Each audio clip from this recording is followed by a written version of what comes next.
السلام عليكم ورحمة الله وبركاته. عاملين ايه يا احلى اخوات في الدنيا؟ كل سنة وانتم طيبين، رمضان كريم. النهاردة بإذن الله كده هعمل معاكم فطارنا النهاردة كده مع بعض. اللهم صل وسلم وبارك على سيدنا محمد وعلى آله وأصحابه أجمعين. بصوا يا جماعة، ان شاء الله كده هعمل معاكم كباب حلة ومكرونة سباكيتا. طبعا ولادي طلبوا النهاردة ياكلوا الأكلة ديت، وهو طبعا عملت لهم على طول يعني. يلا بينا نشوف هنعمل ايه مع بعض. عندي نص كيلو لحمه مقطعاها قطع كده مكعبات زي ما انتم شايفين، وثلاث بصلات كده متوسطين مقطعاهم جنايح كده، ومعايا قرنين فلفل على قرن شطه كده. يلا بينا نشوف هنعمل ايه مع بعض. بسم الله الرحمن الرحيم. كده معايا طاسه كده على النار، وهنزل بمعلقه سمنه،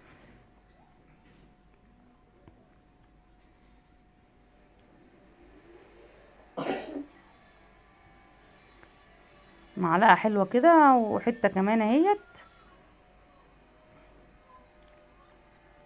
هسيبها لغايه ما تسيح كده، وهنزل على طول باللحمه بتاعت المكعبات. بس انا مقطعاها مكعبات صغيره على قد يعني ايه، الواحده في شوكه كده يعني تبقى على طول على البق كده. طبعا هديها تشويحه حلوه عشان اللحمه بتاعتي تاخد اللون اللي هو الجريتان، واقلبها من فوق لتحت كده. دي صدمه اللحمه يا جماعه عشان ما تنزلش الميه بتاعتها. لازم اديها الصدمه كده في السمنه بتاعتنا اللي هي السخنه ديت، او في معلقتين زيت. لازم تنزلي باللحمه كده ويكون الزيت او السمنه بتاعتك سخنين.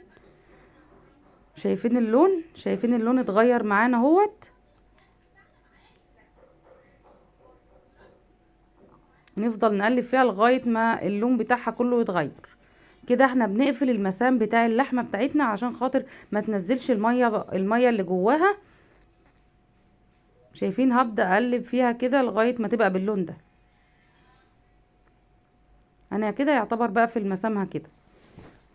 امسك حتة حتة كده وهقلبها على الوش التاني لغاية ما تاخد اللون اللي انتوا شايفينه.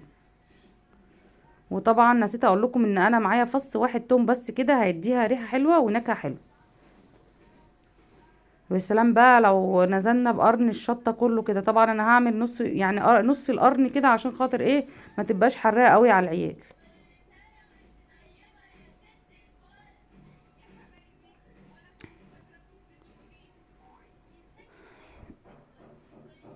ما بهديش النار يا جماعه الا لما بقى احس ان هي خلاص نشفت معايا كده اللحمه وخدت اللون اللي انا عايزاه. زي ما شايفين بقلب بسرعه كده.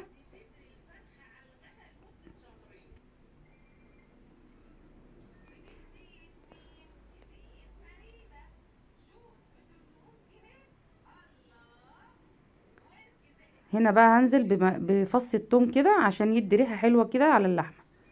هديله تشويحه طبعا بسيطه خالص، مش عايزه التومه تحمر عشان انزل بالبصل. انا عايزه بس التومه تاخد وتدي كده مع اللحمه. ويا سلام بقى على الريحه لما تعملوها بالطريقه دي هتشموا ريحه حلوه قوي. اول ما فص التوم كده ينزل على اللحمه بتلاقي الريحه طلعت كده، ريحتها جميله. ودي لحمه بناتي كده، حاجه جميله هتروح زي اللوز. جميله بجد، عجبتنا قوي. نزلت بالبصل وهسيبها بقى على نار هاديه. طبعا مش هقلبها ولا اي حاجه، هسيبها على نار هاديه كده واغطيها لغايه ما البصل بتاعي يدبل خالص على اللحمه. ونشوف هنعمل ايه مع بعض. هجيب حلة كده على النار، وهنزل بشوية زيت. وعندي طبعا طماطم خلطاه في الخلاط، هصفيها كده.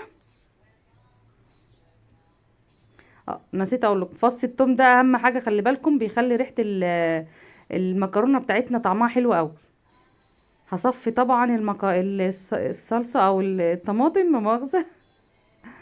هصفي كده الطماطم. شايفين انا ما حمرتش التوم قوي، يا دوبك صفرتها بس عشان ما تتحرقش مني. هصفي الطماطم كده وارجع لكم تاني. خلي بالكم ان انا وانا جايه اصفي الطماطم بطفي النار عشان خاطر ايه، ما يحصلش عندي اي لا قدر الله يعني.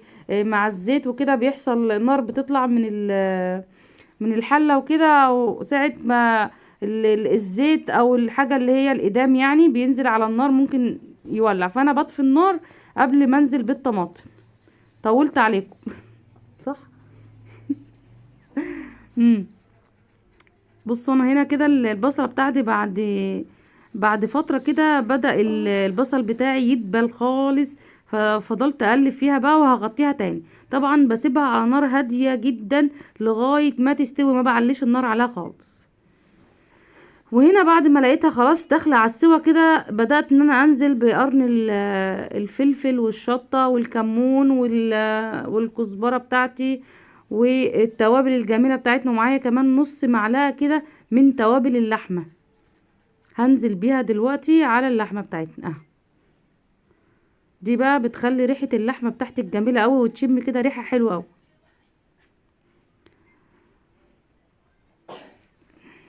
شايفين شكلها بقى عامل ازاي؟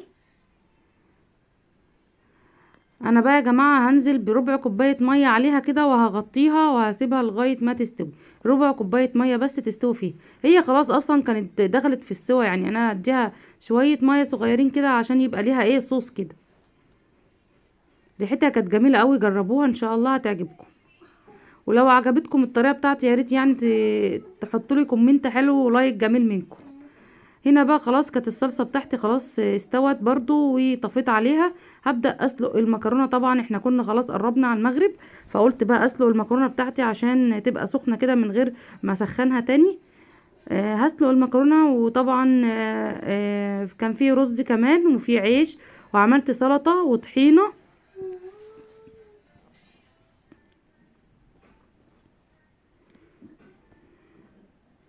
انا قسمت المكرونه بتاعتي يا جماعه، يعني ايه نصين كده يعني. انا ما صغرتش المكرونه، هي اتنين بس، اتنين وخلاص.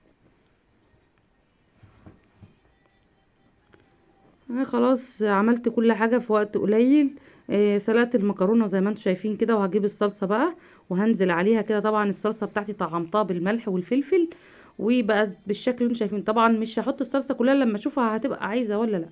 هفضل اقلب بقى المكرونه كده واشوفها هتبقى عامله ازاي. بجد كانت ريحتها حلوه قوي. طبعا كنا لسه صايمين، لا عارفه ادوق ملح ولا عارفه ادوق اي حاجه، بس ما شاء الله وقت الفطار لقيتها طعمها حلو قوي. كل حاجه كانت في الجنونه بتاعتها.